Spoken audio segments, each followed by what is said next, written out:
Welcome to Dark Horizon Creations. I'm Mike.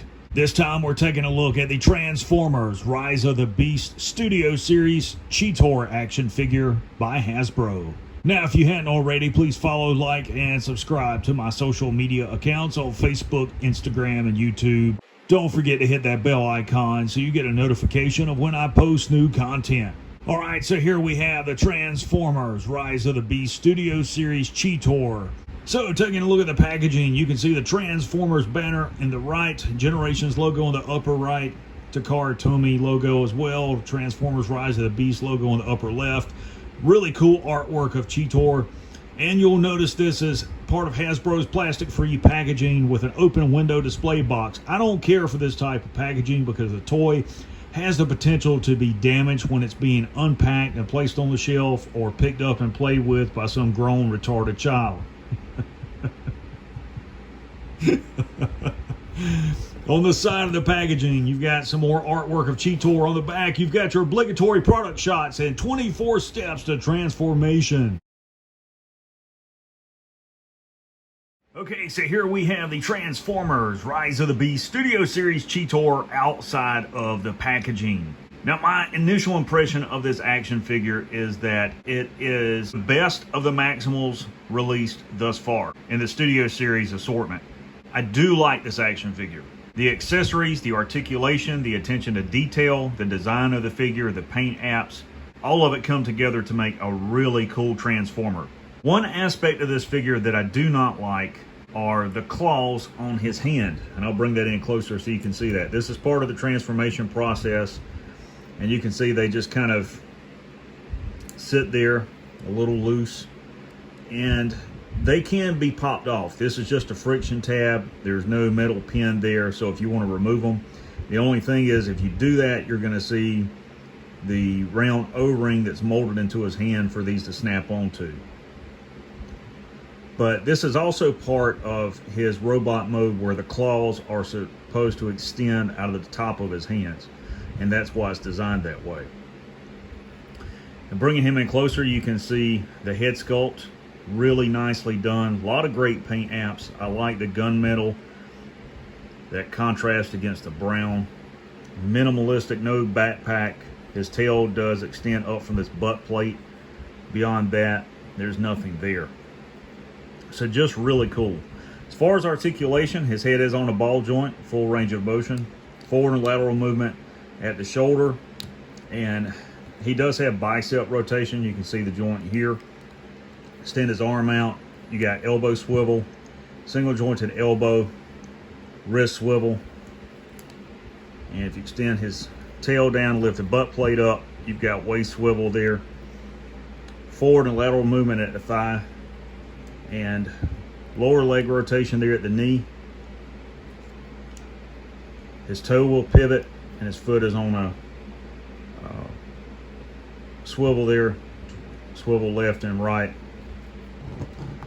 So all the way around, this is a really nice action figure, and it's a better figure than the deluxe action figure, but you'll see when I bring it out in just a moment how they compare and contrast against one another. Let's talk about accessories. He does include his double-bladed spear. This thing is awesome. I do like this. It's really cool.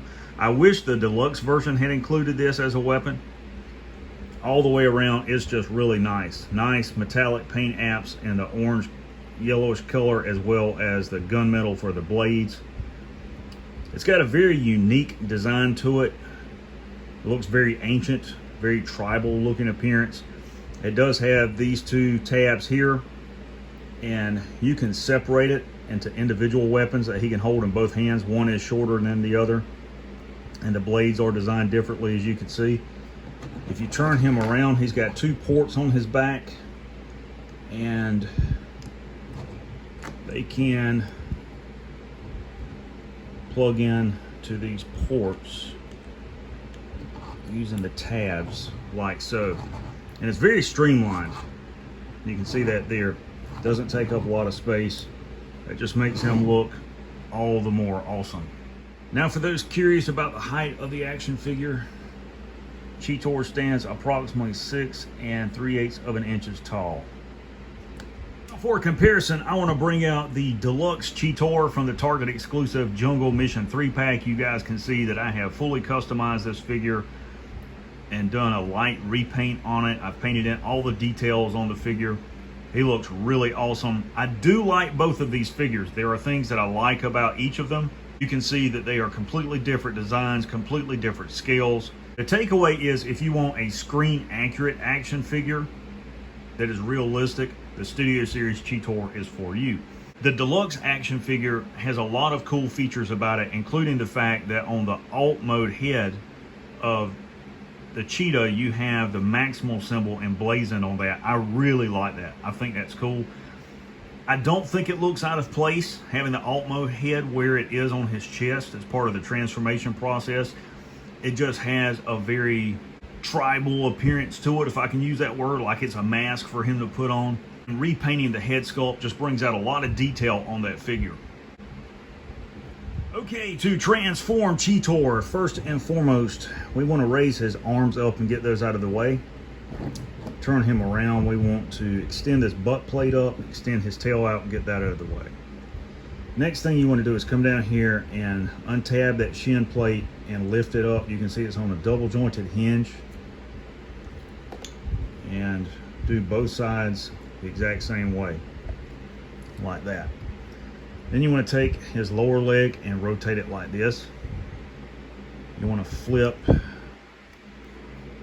that toe up. We're going to go ahead and turn him horizontal. You want to extend the leg down.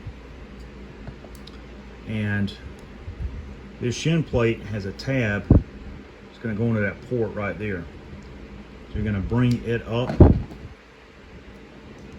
and rotate foot down like that. So that's going to be the back of his alt mode leg. Come around here and do the exact same thing. Rotate this one and pivot the foot all the way down and bring the shin plate up and tab it into place.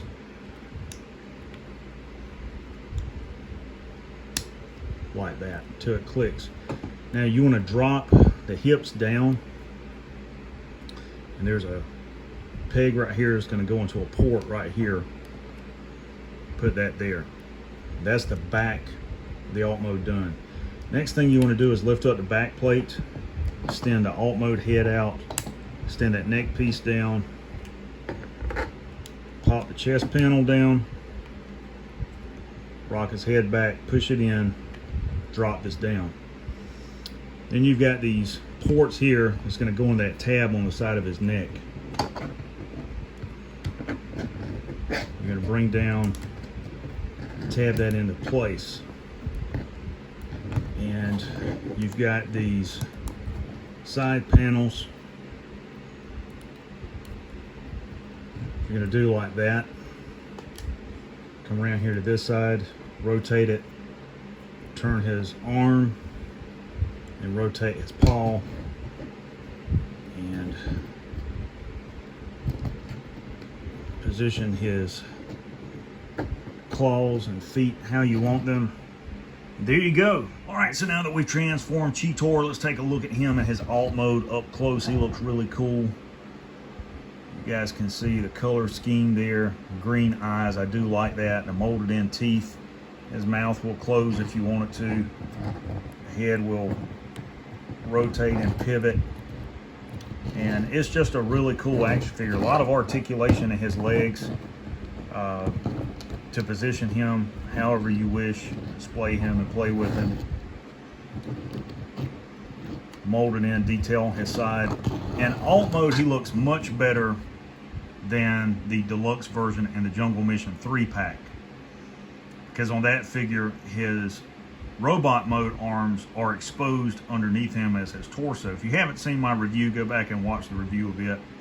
Now, if you flip him over, you see there are the ports on his back for both of his weapons, and you can attach those in alt mode if you so wish. You can have those on his back, use them to run and stab a Terracon, or you can position them like this. I don't know, maybe he's got a blaster built into the handle of these that he can use while he's in alt mode. But just a really cool looking transformer. I do like it. He is my favorite of the Maximals thus far. I think the real competition for this figure is going to be the Studio Series Rhinox.